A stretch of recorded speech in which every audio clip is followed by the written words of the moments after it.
to the Quiet Warrior Show, where we help top leaders find their pathway to incredible success and a lifetime of happiness. Here is your host, Tom Dutta, the Quiet Warrior. Well, welcome to the Quiet Warrior Show. My name is Tom Dutta. I am the Quiet Warrior, and I'm excited to have on the show today John Livesay. Hey, John, welcome to the show. Thanks, Tom. It's great to be with you. No, it's great to be with you too. And we were just talking before we started that, you're down in Los Angeles right now. You've got a couple King Charles Spaniels somewhere around you there. I'm sure we'll get into that on the show. So I'm up here on the west coast of Canada, Vancouver, and it's great to meet you. So, John, this is all about you. We have a great talk today, and I want to turn it to you. Tell us a bit about yourself. Well, it's interesting that you're the Quiet Warrior and I'm called the Pitch Whisperer. So I think having a brand that somebody can instantly get a sense of who you are and what you do is so important. And my personal passion in life is to help as many people as possible get off what I call the self-esteem roller coaster of only feeling good about yourself if things are going well and your numbers are great and money's coming in, and bad about yourself when things aren't going the way you want. So that's my mission, and the way I do that is by public speaking and writing a book and helping people become storytellers, because when you're a storyteller, as Plato said, you can rule the world. Well, that's amazing, and I already know you've captured the hearts of the audience, John. I'm going to build you up a little bit. I mean, as I said to you, this is not a show with ego. We have authentic people coming on. You're one of those. But I read your bio. I want to share a little bit about this. Yeah, definitely the handle, the Pitch Whisperer. We're going to get into that because as I read your book, we'll talk about that too. You actually talked about when you coined that, how it happened. I'm in your background. I want to tell everybody that you had an award-winning sales career at Conde Nast. Your keynote topic is called "Getting to Irresistible," which was brilliant. And what I like about your background is, people are saying that you're credible because you've stood in their shoes. You do things like make them learn how to tell stories and connect, and from the heart versus from the head. I had this saying I used to say to myself when I was doing sales, John, about instead of hard sales, it's heart sales, and you're one of the first guys across who actually really get that. So we'll get into that. And finally, your book is notable. I read it. It comes out in 2019. We'll let you pitch that at the end.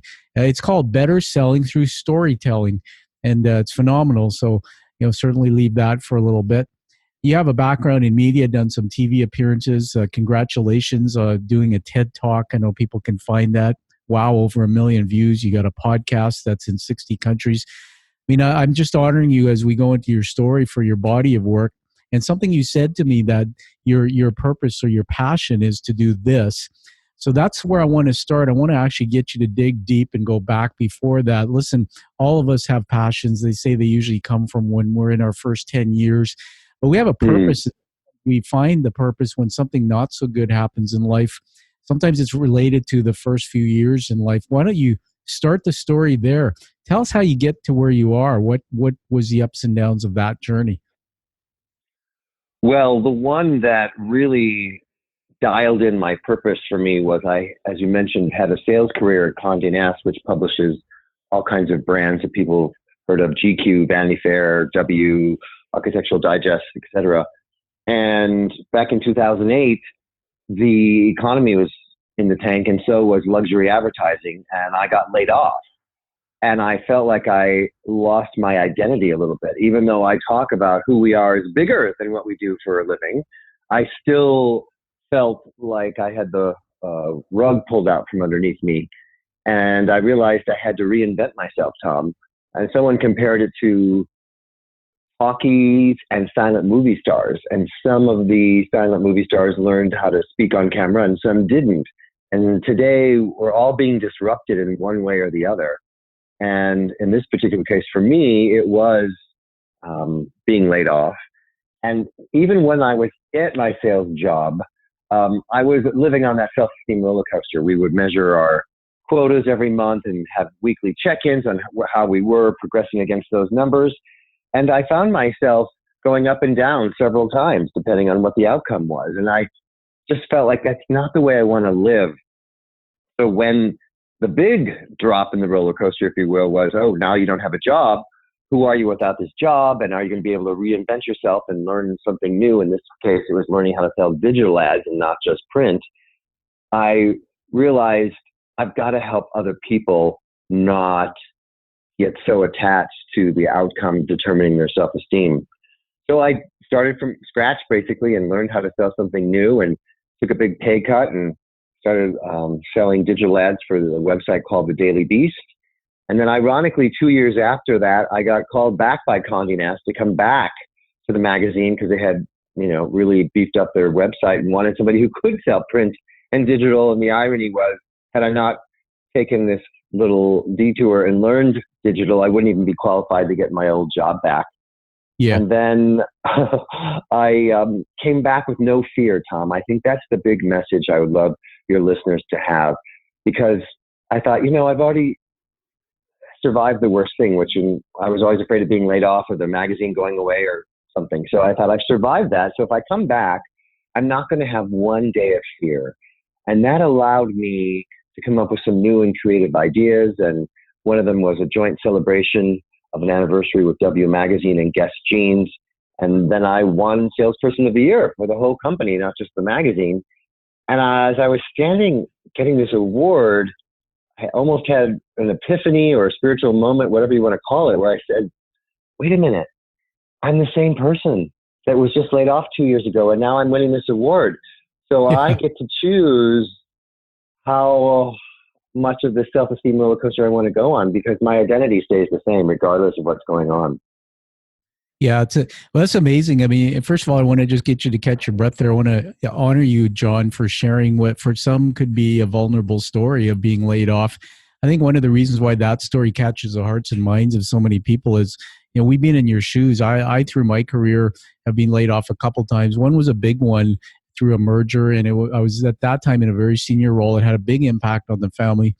And so I'm going to ask you a tough question and see what you can do with it. I mean, a lot of times we go on a journey when those things happen. And as you said, we're disrupted. We lose our identity because a lot of men, I'm told, actually define their success by what they accomplish. In my book, I talk about red personalities. You might have a lot of that in you as a sales driver. They're driven by the brand and the vision, and all of a sudden that's gone.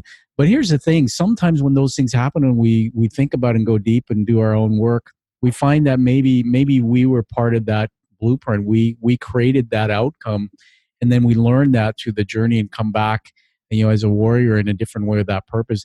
Can you think about any way you contributed to that layoff, psychologically or even in your subconscious, which was trying to put you in a different place? Yes, I'm a big believer in not being a victim and realizing that no matter what happens, on some level, we are creating that. And that means we get to take responsibility for whatever's happening to us versus feeling like a victim. And there was a part of me that really wanted to go work for myself and write a book and be a keynote speaker and live my passion of inspiring other people. And yet I was afraid that I couldn't make a living doing it. And so when this layoff came, it forced me to really take a serious look at that. And that's what really has now in the last 5 years allowed me to have the courage to do what I want to do.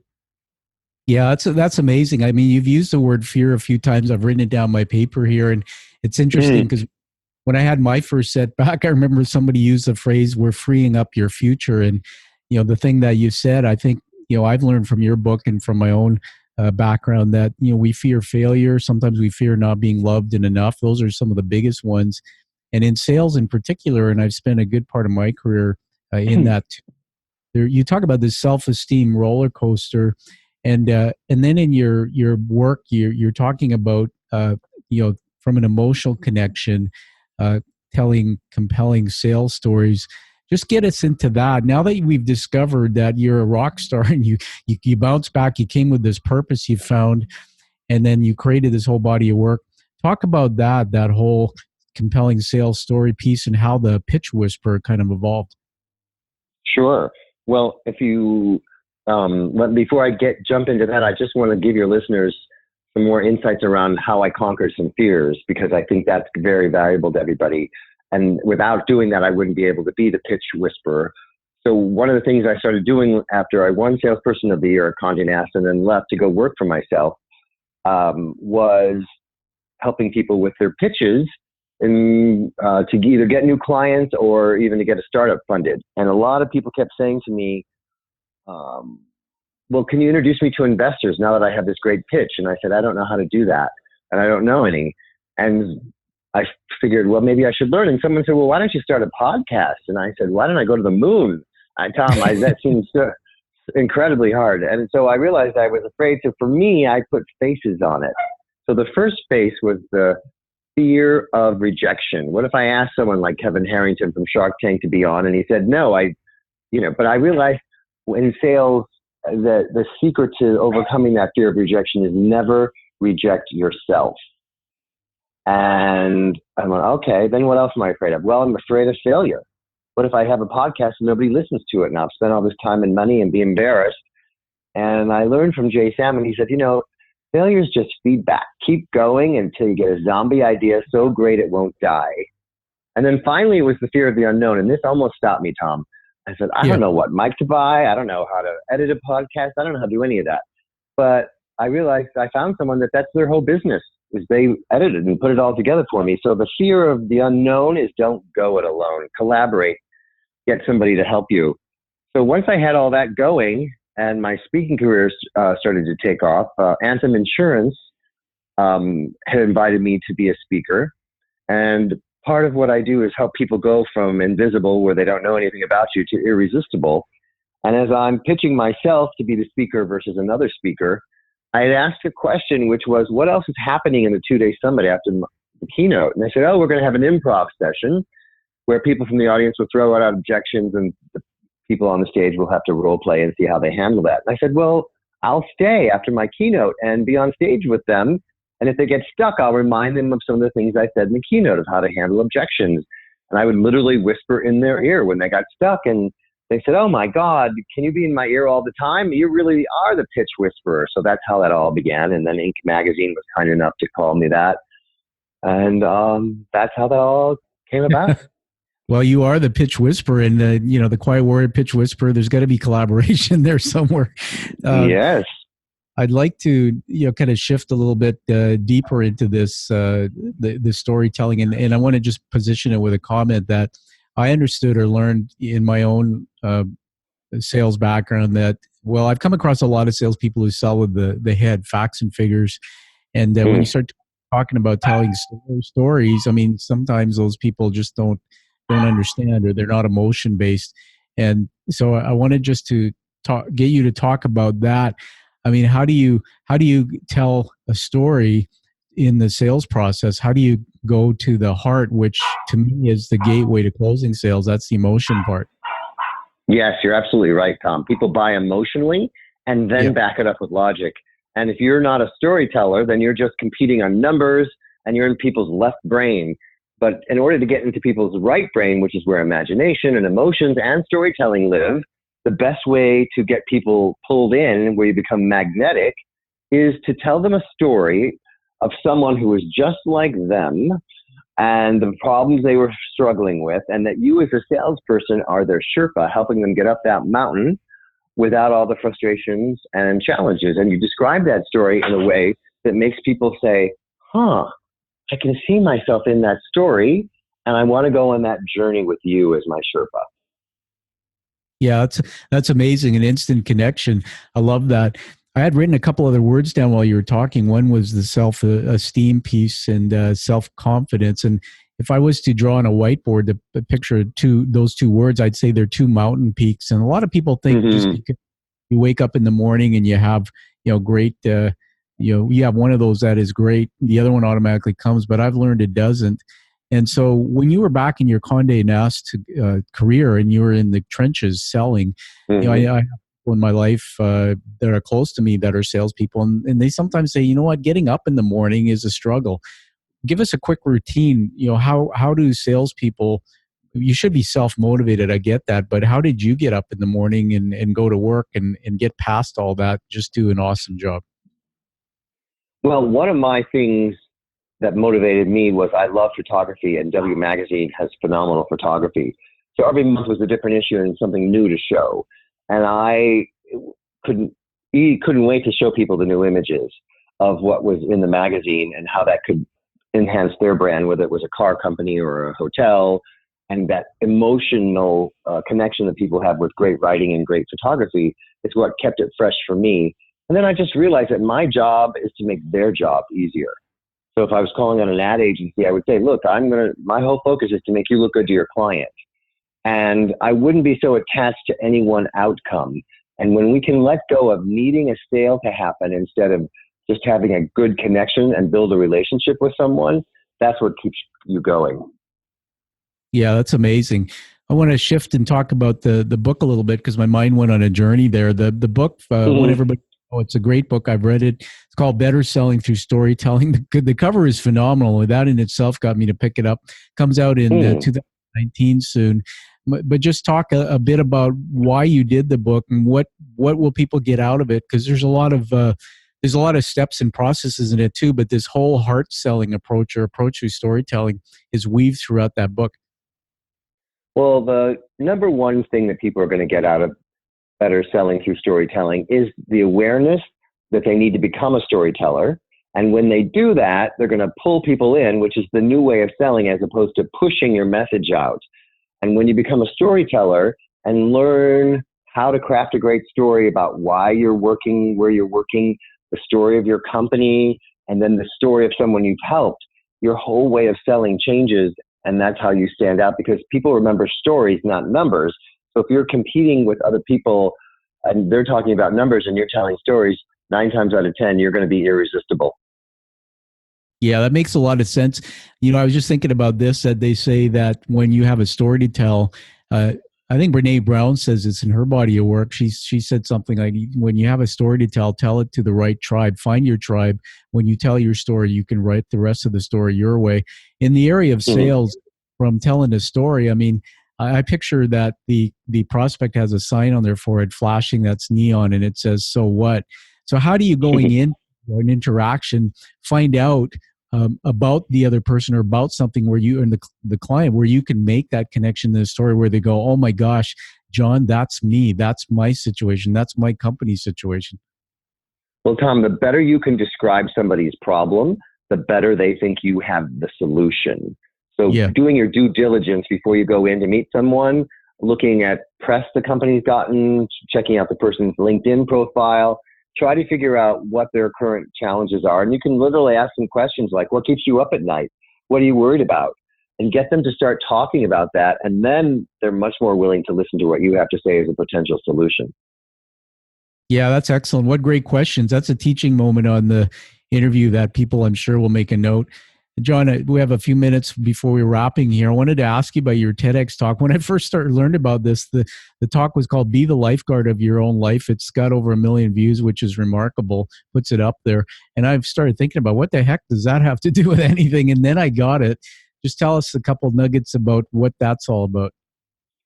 Well, unlike in a hurricane where they send people in to rescue you, when you get disrupted in your life, no one's coming to rescue you. You have to be your own lifeguard. And I learned that when I was in high school and was a lifeguard. And those lessons of staying calm and not panicking during those moments are key lessons that have helped me throughout my whole career.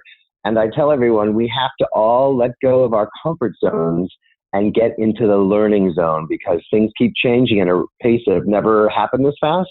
And so you can't stay comfortable. For example, if you look at the television industry, it used to just be 3 networks.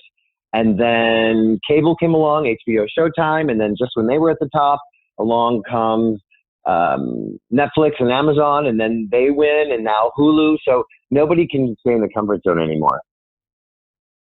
Yeah, no, that's awesome. And I can visualize that Lifeguard story. And when people read the book, they'll get a sense of what that connection is. I encourage people to watch that TEDx talk.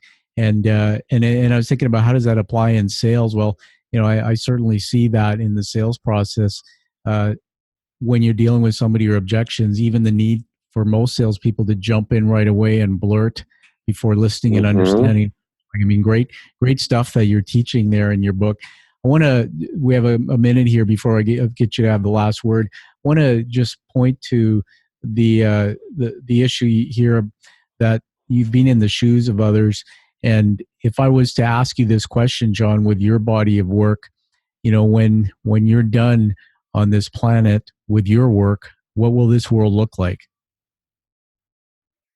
This world would look like a place where people have empathy for each other, because when you show empathy for other people, you connect with them emotionally, your likability factor goes up, and that's what allows you to make an impact in the world. That's awesome. That is just wonderful.